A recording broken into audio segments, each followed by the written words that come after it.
আমার মা রয়েছে এখন দিদির বাড়িতে, তাই বাড়ির সবচেয়ে বড় কাজটা পড়েছে আমার ওপর। সেটা হলো রান্না। রান্না কিন্তু এখন প্রবলেমটা হচ্ছে, রান্না তো আমি ঠিকঠাক পারি না। তাই মাকে ফোন করে জেনে নেওয়া যাক কি কি রান্না করা হবে। হ্যালো, হ্যাঁ, কি বল? বলছি কি রান্না করব?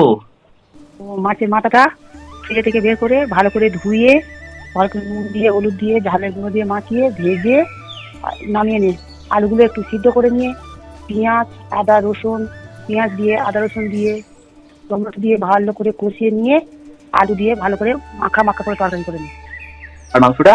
মাংসটাও ভালো করে ধুতে হবে, ভালো করে ধুয়ে নিয়ে ওটা একটু জল সরিয়ে নিয়ে ভালো করে মশলা মাখিয়ে নিয়ে আলু ভেজে ভালো করে কষিয়ে কষিয়ে রান্না করতে হবে। আদা রসুন পেস্ট দিয়ে লঙ্কা আদা রসুন হলুদ নুন মাখিয়ে ভালো করে কষিয়ে কষিয়ে ভালো করে দিয়ে কষাও মাংস তৈরি করে নিতে হবে। রান্না তো হলো, এত থালা বাসন, আইডিয়া।